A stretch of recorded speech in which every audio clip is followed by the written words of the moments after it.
Welcome. You're watching The Human Resource. If you are just joining us and have never seen one of our shows, my name is Pandy Pridemore. We are taping this at ICRC-TV in Cincinnati, Ohio. Now, all know that this focus is on regulatory and compliance issues of employment law, but sometimes, every so often, I get this itch that we really need to focus in on different topics, not just the laws, but how we are applying certain HR activities through the law. And the one we haven't really talked about here recently, and we've been doing this for on and off for 8 years, but the one we haven't really talked about a lot is corrective action. And I thought we'd really need to kind of go back over and talk about what are the things that you should be thinking about and what are the things you should not be allowing in a corrective action conversation. So let's start from the very beginning, because who is watching this? Well, if we talk about the government agencies that have guidance that is overlooking or monitoring or watching, we're definitely going to be talking about the mothership of the Department of Labor. And under her, we've got Title VII. All the different protected classes from discrimination. We have the Equal Employment Opportunity Commission, the EEOC, who wants to make sure that, again, we're not discriminating, but we're also not harassing. We're not picking on people. We're not making employment decisions with bias. And then the one that's forgotten the most is wage and hour. You just absolutely have to understand that if you're making a corrective action or if you're addressing an issue, you got to be careful that you're not violating anything in regards to the limitations on their compensation. So if we know that those agencies are watching what we're doing or they're interested in what we're doing, what do we do then after that? Well, employers have to understand that when an employee is coming into this kind of conversation, you've got to be able to explain why you're having this conversation.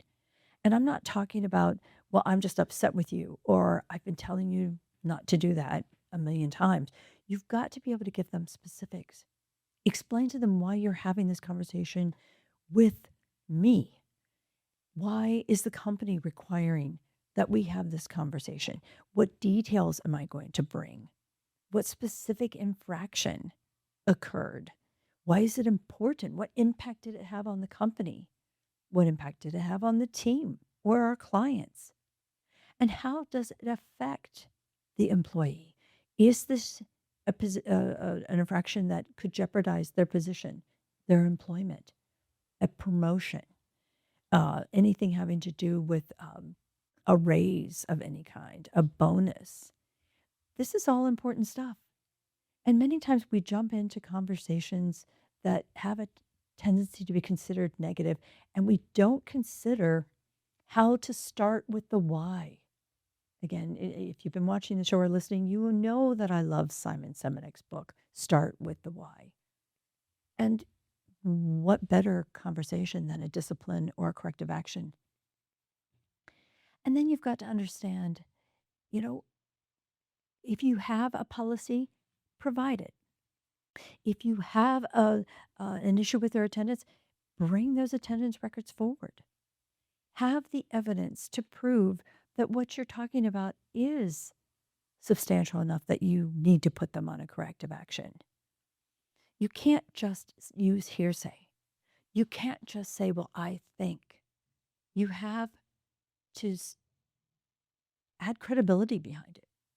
If you have a set of goals or expectations they weren't meeting, have them before you. Have a list of those KPIs that they weren't making. Have a list of the strategic plan or the details of the strategic plan so that they understand how they missed it. Why are we here?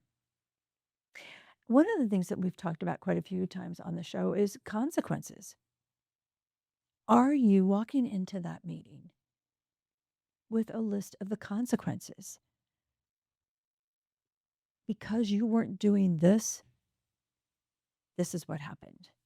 If you can correct it, and start meeting the needs of the business or meeting this particular expectation, this is what will happen. You absolutely have to, if you have it, provide the documentation from previous conversations. And how many times have you looked at a supervisor or one of your leads and said, well, where's the proof that you had that conversation? Think how powerful it is when you have an employee sitting there and you look at them and say, well, I know your supervisor's been talking to you about this. And you have the proof because you've got the dates, you've got the times, you've got the setting, you've got the event that stimulated or motivated the conversation. You see, when you go into these, what I call emotional, crucial conversations, you need to know that you're there for all the right reasons, and the employee needs to know that they're there for all the right reasons. You don't want to get into a situation where you're confronting and it's all emotion. Because these are the type of conversations you want to try to eliminate emotion from as much as possible. And one of the books that I absolutely love is Crucial Conversations to address just that. And it's an easy read. Oh gosh, it's such an easy read. You want to assure, too, that what you're doing in that meeting will actually affect the positive change you're hoping for. Stay focused on the infraction and the policy that was violated. Don't deviate. Don't let the employees sidetrack you. Bring them back to, no, I'm not worried about what that person did. I'm more worried about what you did.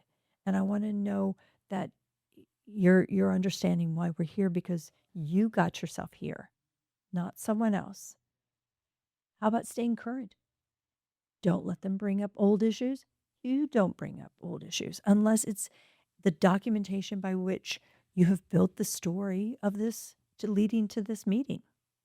Stay focused and provide evidence and examples, policies, training materials. How about, training materials is a big one. If you've trained them on it over and over again, have the training log right there.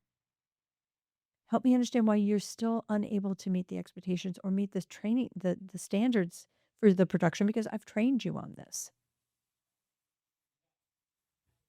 If you have to provide additional training, document you're going to provide additional training.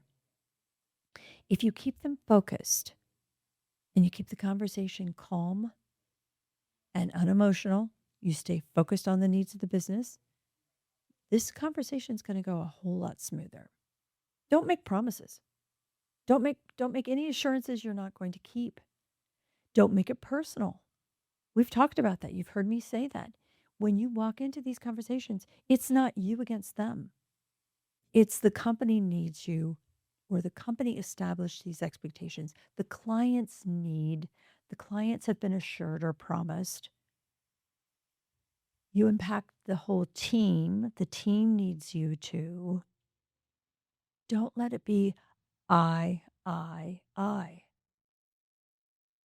And my next bit of information or suggestion is don't be wordy. And I absolutely, it just fascinates me. If you're not sitting in on corrective actions or discipline conversations with some of your supervisors, go do it. Sit in the corner, be the witness, tell them, hey, I got you. You're going to have that meeting. I'm going to just sit in and listen. Because I'll bet you more often than not, the conversation gets sidetracked. The individual who's supposed to be conducting the meeting goes off and talks about stuff that really could be said in maybe 10 words, and he just used 3 paragraphs. He sends mixed messages, or she gets things all gobbled up and the facts get blurred. And that is not going to accomplish what you're trying to accomplish. You absolutely have to stay focused. Document the expectations you're hoping to get. And make sure that if your corrective action form doesn't have what the expected outcome is or what you're hoping it to be, modify that form. Add a spot in there for these are the expected or anticipated expectations. Use a timeline. You have this much time to make these corrections, make these changes. Add supporting documentation if you need in terms of what the additional training is going to be or additional materials. Maybe even, have you thought about pulling up old applications where they said they had a competency or a skill set that they aren't able to demonstrate? That's supporting documentation. Hey, you told us that you could do this, and we actually hired you because you said you could do this, and we haven't seen it yet. It's not difficult. And I know that so many of you try so hard to allow people a rope to hang themselves on. But here's the deal, who's actually going to suffer from this if we aren't being mindful and addressing things in a timely manner and in a thorough manner? Because the last thing you want is for an employee to say, I don't know, I have no idea why they're upset with me. My supervisor just drags me in and starts talking about all this stuff. And I don't know, it happened 6 months ago. How am I supposed to remember the details? Or he can't even tell me what I actually did wrong. If you've got a supervisor or a team lead that's doing that, then you will have the EEOC. You will have the Department of Labor coming in and saying that you're discriminating or you're harassing or you're exercising bias. This is not difficult. And if you have supervisors who can't have these conversations, then you may not have a supervisor. Food for thought? Well, I hope I'm giving you even tools to work with. Because here at the Human Resource, it's our job and our sole purpose. So stay with us, and we hope to hear you again. Take care.